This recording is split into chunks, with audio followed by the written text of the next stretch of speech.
Assalamualaikum warahmatullahi wabarakatuh. Eh, Pemirsa, rekan-rekan saya semua dimanapun Anda berada, saya ingin melanjutkan pembahasan tentang standar akreditasi klinik ya. Sekali lagi walaupun masih draft, tetapi ini hampir dapat dipastikan bahwa ini akan segera disahkan oleh Kementerian Kesehatan ya. Kita tahu bahwa klinik di bab 1 di sana ada 4 standar. Jadi sudah saya terangkan bab 1, 2, bab 1, standar 1, standar 2, standar 3. Sekali lagi di standar klinik yang baru ini memang cukup berbeda karena dari bab langsung standar langsung EP ya, nggak melalui kriteria ya. Jadi kita langsung standar 3 tadi, tata kelola, MFK sudah, inventarisasi tadi sudah, kemudian bukti pengamanan dan pengawasan tadi yang melalui CCTV sudah. Yang keenam ini pengelolaan limbah ini ya. Di sini banyak sekali dokumennya. Ini pengelolaan limbah ya, penggunaan, penyimpanan, dan panduan dan bukti pengelolaan limbah.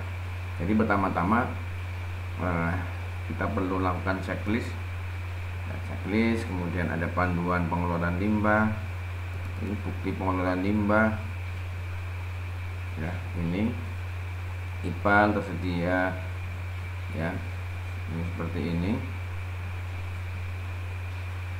Mungkin ditambahi lagi nih limbah domestik ya.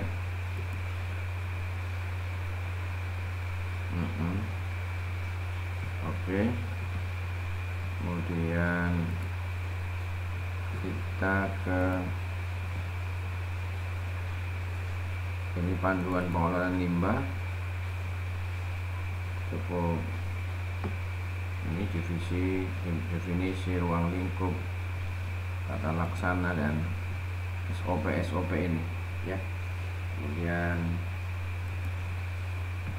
ini form ini jika terjadi ada tumpahan limbah, ini formnya juga sudah ada. Maaf masih pakai puskesmas, tapi ya mirip-mirip lah antara puskesmas dengan ini. Ini formnya seperti ini ya. Kemudian yang terpenting juga di sini ada SOP penyimpanan, penggunaan, pengelolaan limbah, ini juga ada SOP-nya.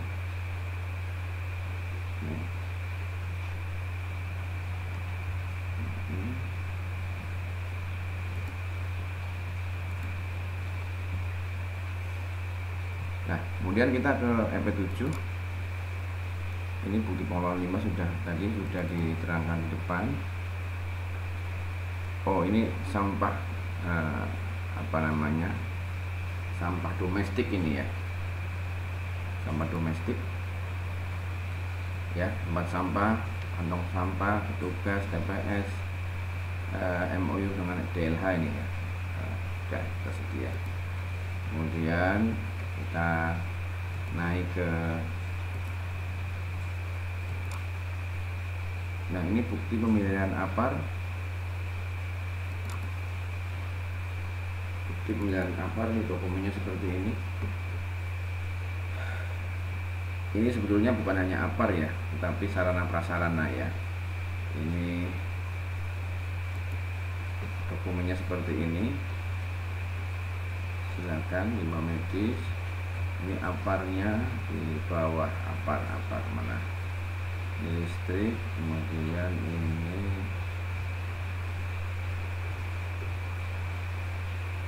ini APAR.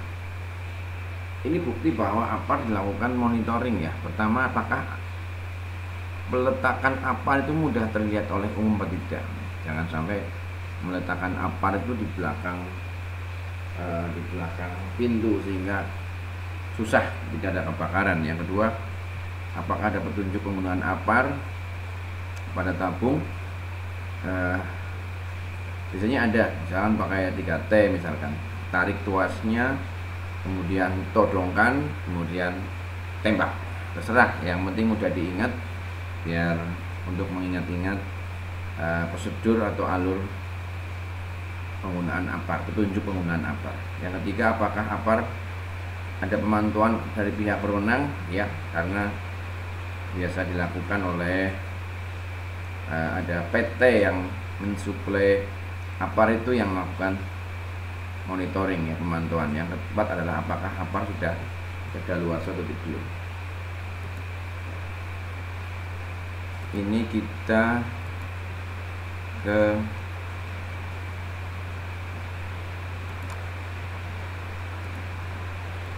yang 9.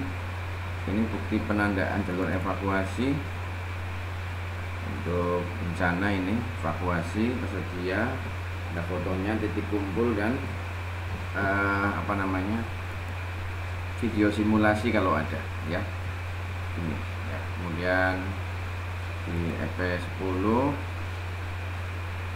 diminta di sana ada SK larangan merokok, ya. Ini SK-nya, SK larangan merokok seperti ini, SK-nya ada. Kemudian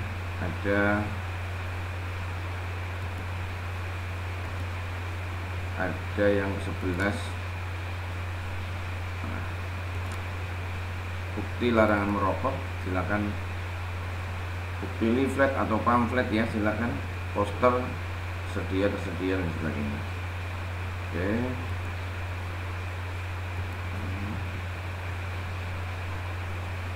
Kemudian yang standar berikutnya adalah standar 4 ini, ya. Standar 4 itu tentang tata kelola kerjasama dengan pihak ketiga. Yang pertama adalah diminta tentang SK indikator pihak ketiga, ya, karena pihak ketiga yang dengan kita itu harus melakukan evaluasi. Maka kita tentukan dulu indikator pihak ketiga kinerjanya. Misalkan saja yang kita buat seperti ini, indikator kinerjanya buat SK-nya ini. Yang terpenting ini nih, ya. Nah, ini indikatornya.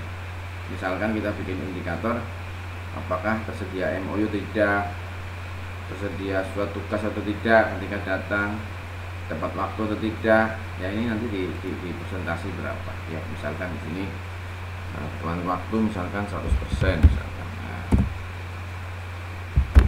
ya. Ini contoh indikator-indikator yang kita susun, ya. Kemudian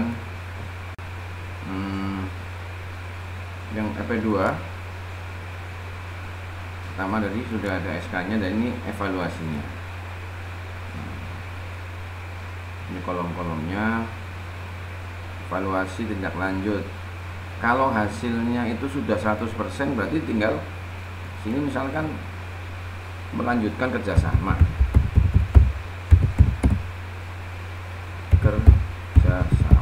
Nah, itu misalkan, ya. Kalau ini hasilnya 100%, misalkan ya, tersedia, ya. Kalau misalkan yang lain tidak, berarti RTL-nya apa, ya. Misalkan untuk mengusulkan ketepatan waktu dan sebagainya. Kemudian untuk selanjutnya adalah EP2.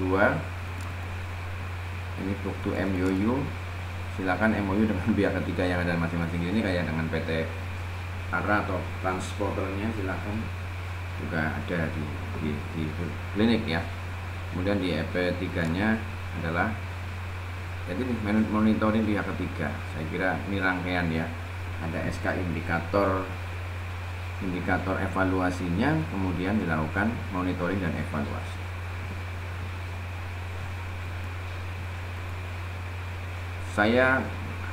Ini bab 1 sudah selesai.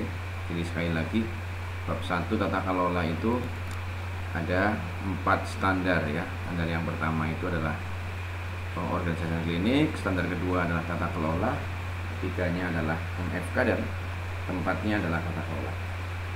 Sebetulnya saya kepingin membahas bab 2 tetapi tentang mutu, tapi lebih biar kelihatan berurutan menurut saya ini, saya pengen bahas bab 3 dulu ya guys. Ini. Bab 3. Nah, bab 3 tentang pelayanan kesehatan perseorangan. Di sana ada 14 standar ya guys ya. Ada 14 standar. Dari mulai standar pertama hak dan kewajiban pasien, standar kedua adalah asuhan terintegrasi. Ini maksudnya adalah bagaimana melibatkan pasien dan keluarga dalam asuhan. Ketiganya adalah penerimaan pasien di klinik. Ini terkait dengan pendaftaran dan penerimaan pasien. Yang keempat adalah pengkajian. Yang kelima adalah rencana asuhan dan asuhan. Yang keenam adalah pelayanan promotif dan preventif yang dilakukan di klinik dalam rangka untuk ikut mensukseskan PPN, program prioritas nasional. Di antaranya adalah pengurangan, pencegahan dan penurunan stunting. Yang kedua adalah penurunan haki AKB. Yang ketiga, di sana ada namanya peningkatan capaian dan mutu vaksin A, imunisasi. Yang keempatnya itu adalah TB, dan yang limanya adalah PTM. Kemudian yang ketujuh adalah pasien resti. Kemudian standar 8 adalah pelayanan anestesi dan pembedahan lokal, anestesi lokal dan pembedahan minor. Kemudian standar 9 adalah pemulangan, 10 adalah rujukan, 11 adalah penyelenggaraan rekam medis, ke-12 laboratorium, ke-13 ini bagi yang melaksanakan radiologi diagnostik, dan yang ke-14 adalah farmasian. Kita buka di standar 1, di sana ada 7 EP ya. EP pertama itu tentang hak dan kewajiban ini. Ini SK-nya. SK tentang hak dan kewajiban seperti ini ya. Sekarang hak dan kewajiban. Ini kewajiban. Silakan hak dan kewajiban itu disosialisasikan ya. Disosialisasikan, ini bukti sosialisasi seperti ini, langsung menggunakan leaflet, flyer dan banner ya. Kemudian tidak langsung menggunakan medsos. Ini silakan, atau di sini itu di apa ya, menulis konsen ya. Ketika pendaftaran pertama untuk rawat inap, pasien itu kan sodori untuk menandatangani general consent ya, general consent, sehingga apa namanya,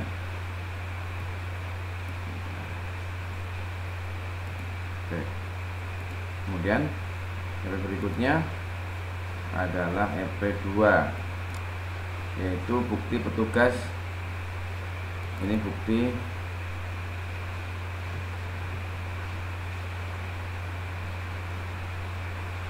ini, metodenya menggunakan leaflet dan lain sebagainya, ini langsung ceramah dan lain-lain. Silakan disesuaikan dengan apa yang ada di klinik. Kemudian di EP berikutnya, di EP 3, bukti pasien memahami hak dan kewajiban. Ini tanggal, ini buktinya ya. Ada fotonya, kalau bisa di bawah ini ada foto dokumentasinya ya. Kemudian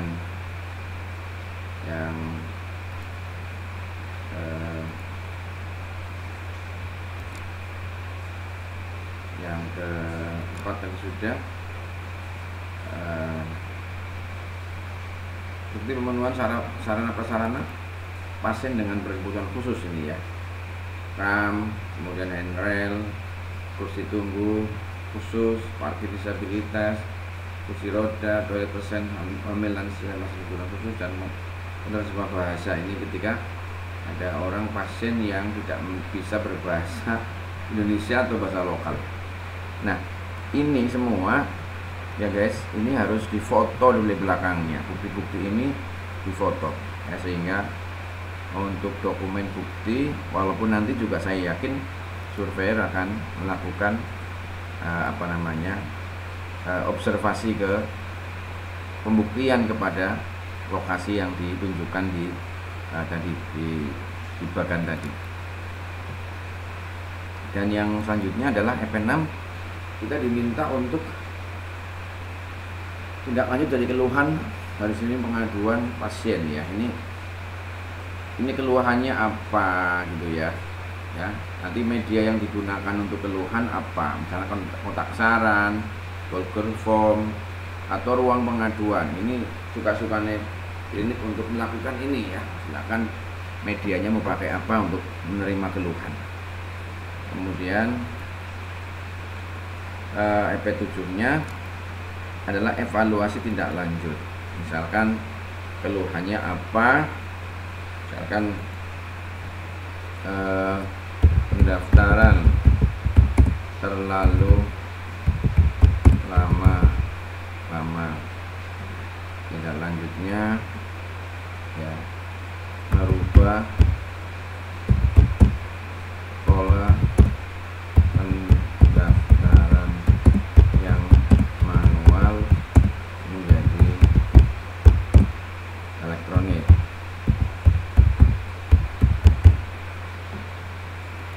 Setelah ada perubahan bahan pola, maka pendaftaran semakin lancar dan cepat, sehingga pasien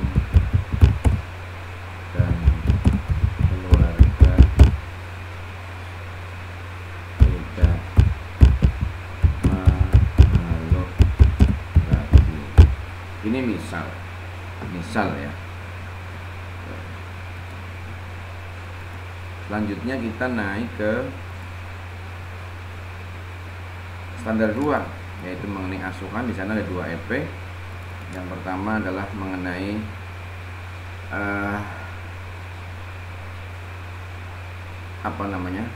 pemberian ada form tentang informasi informed consent ini ya, bahwa memang setiap kita melakukan tindakan memang ada persetujuan dari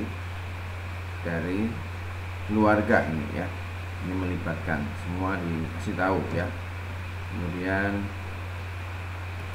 kita naik lagi ke EP berikutnya, yaitu EP2. Di sana ada SOP komunikasi ini ya. Jadi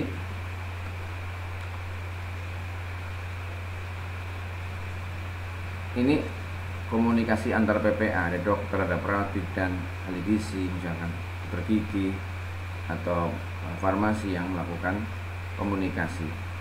Itu suatu proses komunikasi dokter dengan PPA lain di ruang rawat inap untuk kesinambungan perawatan pasien di ruang rawat inap ini ya. Makanya di ruang rawat inap mestinya ada random. Kalau saya perawat itu namanya random keperawatan ini ya. Seperti itu. Ini caranya seperti ini, SOP-nya. Ini SOP-nya. PPA melakukan asesmen dan perawatan dan atau pengobatan sesuai dengan advis dokter, serta menuliskan rencana penata laksanaan perawatan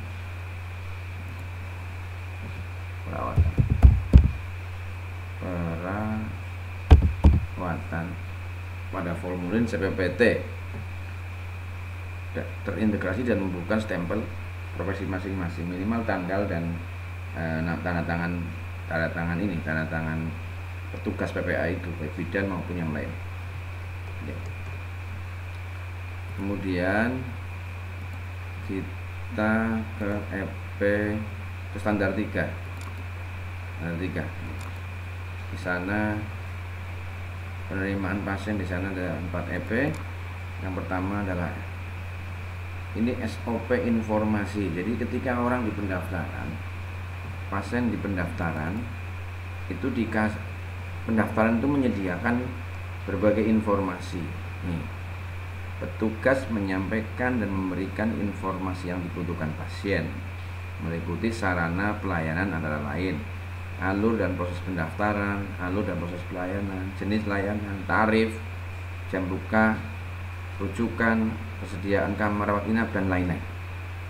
Ini disampaikan di ruang pendaftaran. Selain juga SOP pendaftaran itu sendiri. Ini SOP pendaftaran silahkan disesuaikan dengan apa yang ada di klinik. Kemudian kita lanjutkan di EP3-nya, EP2 ini ya. Ini EP2-nya adalah alur pendaftaran pasien dan monitoring pendaftaran. Jadi ini difoto aja alur pendaftarannya. Kalau ada ya ditulis di sini nanti. Kemudian EP3-nya adalah SK tentang penapisan atau screening awal ini ya. Ini SK-nya penapisan, pengkajian awal. Ini SK-nya.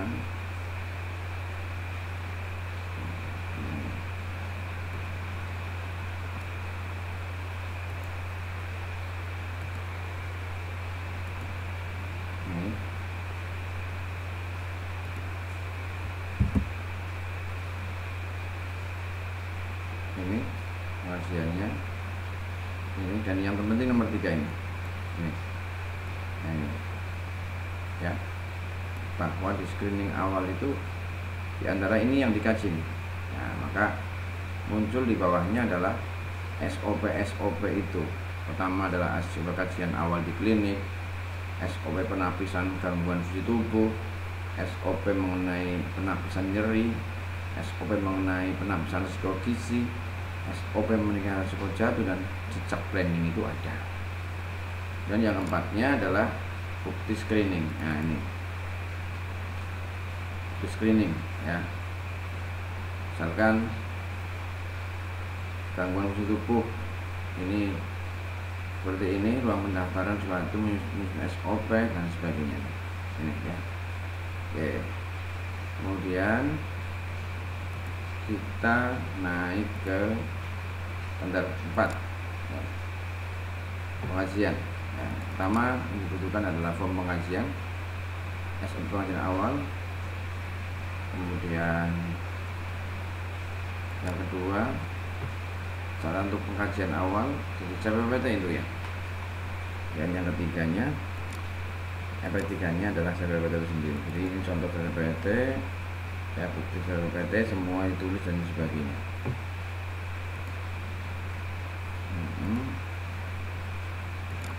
Ini standar 5 sekarang. Ada apa namanya? Ada 6 EP. EP yang pertama adalah bukti rencana asuhan PPPA. Yang kedua adalah terintegrasi, terdokumentasikan.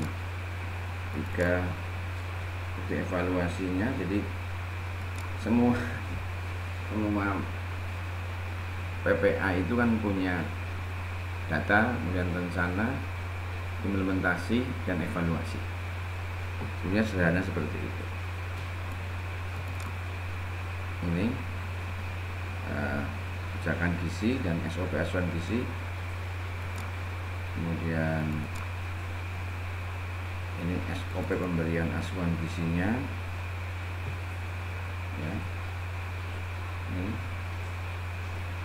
Ini jadwalnya seperti ini. Apakah sama dengan yang ada di klinik? Ini memang untuk klinik rawat inap ya. Kalau rawat jalan mungkin udah susah ya. Kemudian standar ini 6 adalah edukasi keluarga membawa makanan sendiri. Ini SOP edukasi. Jadi kalau ada makanan yang dibawa oleh keluarga sendiri, ini ada SOP-nya. Lanjut. Kemudian Tanggal ini pelayanan promotif preventif. Ada 2 EP. Yang pertama adalah bukti pelayanan promotif, misalkan dengan edukasi menggunakan media komunikasi, kemudian mengikuti kegiatan vaksinasi COVID-19 dalam rangka untuk meningkatkan capaian dan mutu imunisasi atau vaksinasi. Kemudian EP2 nya di pelaporan ini seperti ini dokumentasinya. Sekarang ke tanggal 7 bayan resti. Ini bayan resti tertinggi. Nah, ini pasien ini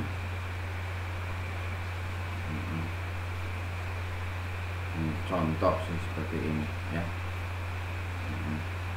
Silakan disesuaikan dengan yang ada di klinik masing-masing. Kemudian ada berikutnya kedua, ini bukti pelayanan risiko, ini udah tadi. Kemudian SOP nya sudah ada. Nah, ini SOP nya risiko, ini SOP nya.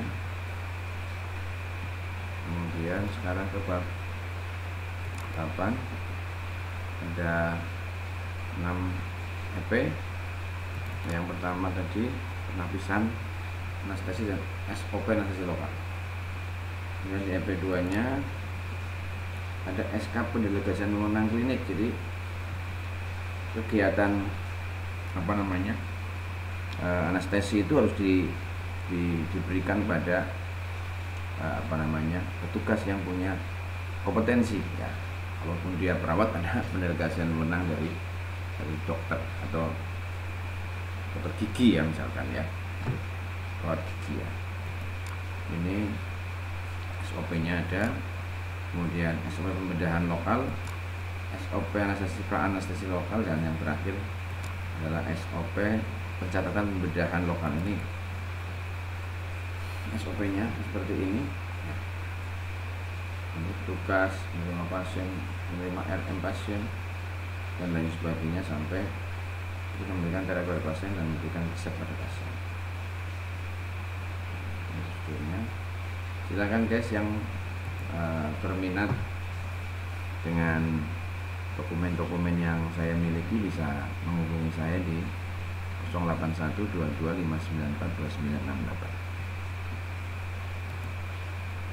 Ini pemulangan pasien, ini SOP nya, pemulangannya juga ada, form resume medis. Nah, ini kalau dirawat jalan kan nggak mungkin bisa. Ini resume medis itu diberikan kepada pasien sekaligus kita melakukan edukasi bagaimana cara menyimpan obat, bagaimana cara minum obat yang benar, dan kapan kontrolnya. Ini di sini nih diterangkan mestinya guys. Ini form resume medis dan pemberian informasi ya. Jadi pemberian informasi itu ketika kita pasien pulang keluarga, kita berikan edukasi, ada buku edukasi, isinya apa, kemudian bagaimana respon pasien dan keluarga, dan evaluasi responnya. Itu aja ya. Ini rujukan, SOP rujukan klinik, SK nya ada. Kemudian bukti kepastian bahwa ya, sudah menghubungi ya. Ini tanggal pasien usulan memenuhi ya, buktinya ya. Nah, sudah. Kemudian DLP3 menunjukkan bukti fasilitas ambulan, silakan difoto nanti ini. Itu fasilitas ambulan.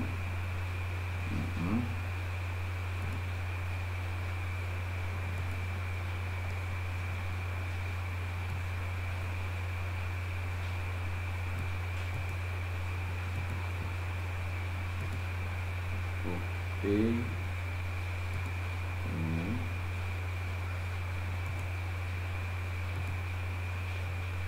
Maaf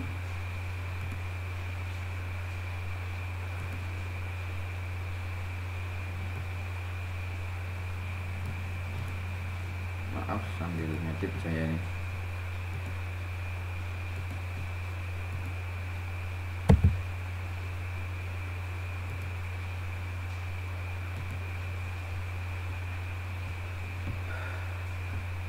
Selanjutnya kita ke EP11 rekam medik ya. Ini ada 5 MP ya, ada buktinya rekam medik, kemudian keduanya rekam medis, petugas rekam medisnya, ini ya penyelenggaraan rekam medisnya dan bukti tenaganya. Ini terkait dengan tenaga ini seperti ini ya guys ya. Yang berkompeten bisa perekam medis, pelatihan rekam medis, atau magang rekam medis. Ini ada pilihan ini nanti kok di panduannya seperti itu ya. Jadi kalau klinik kan susahan ketika mencari perekam medik ya, bisa pakai seperti itu. Ini isi SK pengelolaan rekam mediknya ini ya, seperti ini. Kemudian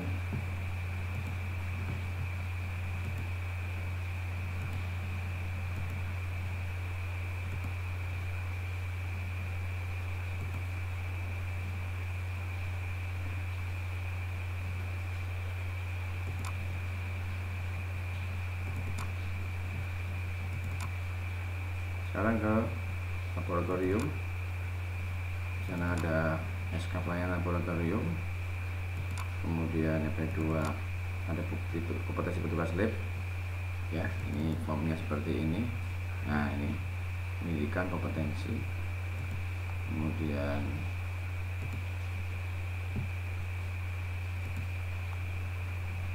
EP2 nya sudah, EP3 nya adalah tentang nilai normal, SOP evaluasi tentang normal, kemudian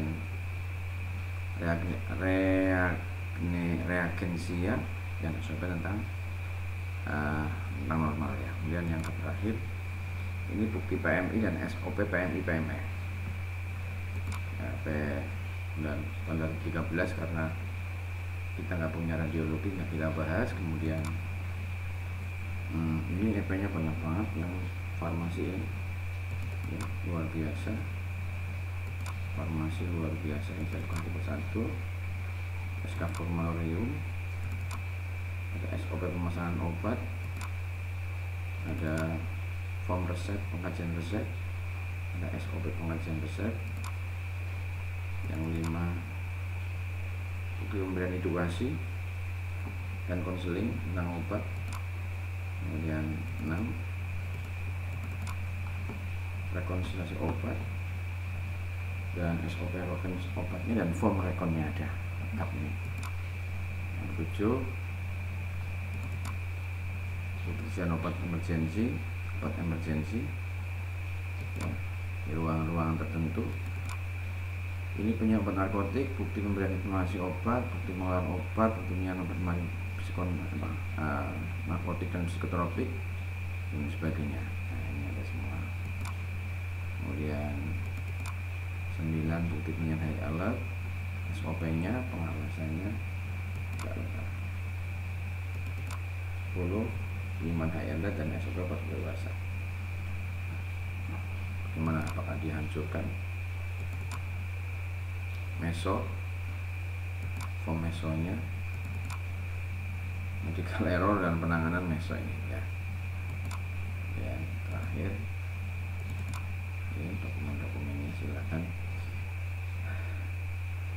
Demikian guys,